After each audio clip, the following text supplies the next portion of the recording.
I got into design a little bit later. I worked in theatre first after my degree as a stage manager and a design assistant, and once I'd got a real idea of the industry, I did an MA at Bristol Theatre School, so that was my design training. So that was, then I sort of have been working as a designer since then.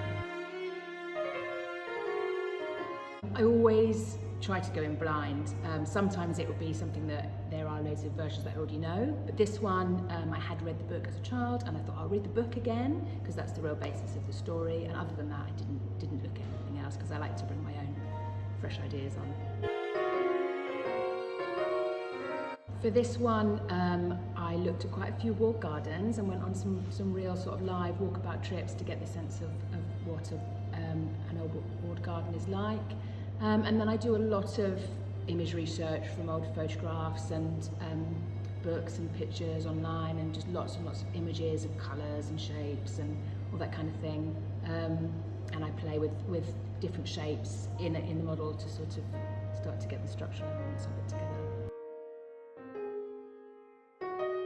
The model box is really important, so it has loads of different reasons for being important. So I suppose the first one is for the builders and the painters. So I'll draw technical drawings so that the builders will have that resource, but particularly the painters will scale up from the model to paint it. And then also for rehearsals, because usually a show won't be rehearsing on the set itself until quite late on in the rehearsal period. So they have the model in the room, the director can look at it, look at where the furniture goes, and really be able to picture it. And the same for the actors, they can just get a sense of what it's going to be like on a big scale. Yeah, it has. We have made a few adaptations actually with this one. We usually try to kind of be in a place where we know exactly what's happening after the white card, which is the sort of the draft model, so that because it takes so long to build this, so that you kind of know that you're in the place that you're at before you start with all the work of the build. We did lose a couple of things for budgetary requirements, but I don't think I had any additions, so just kind of removing things is easy enough to do.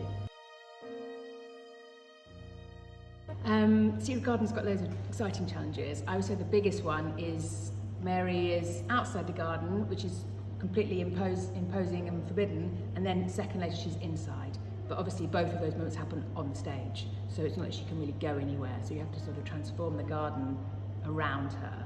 So that's, I think, was probably one of the biggest challenges in this. Yeah. I loved the Secret Keepers because they're slightly from another world, so it gives me much more creative freedom to think about mixing things up a bit with them. The other, it's lovely to do period characters and try and get all the details right, and obviously you can still really bring elements of design and shape and colour and texture into those, but the Secret Keepers, because they're slightly different and slightly quirky, that was nice to do with the freedom of that one.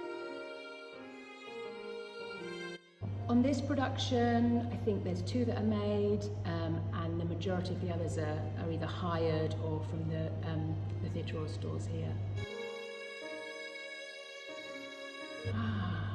It's probably Dickon or Ben, I think, just that, and that's mainly for a kind of gardenery vibe. I quite like, particularly for design, doing that kind of, yeah, soft and grungy, earthy.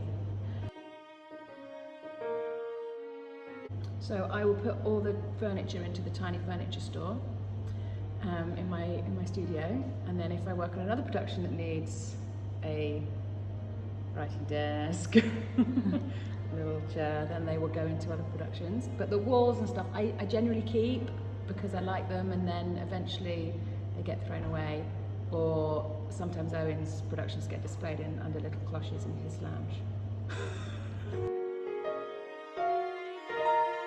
Yeah, it's got really audience on all levels really close to the stage here, so that's a really acute sideline, so that's hard to, you can't basically put anything too far back on the stage. These guys can't see it, you sort of work out your sight lines, and you know that they can, there's a sort of triangle that everybody can see. You try and make sure that the really important stuff happens in that triangle.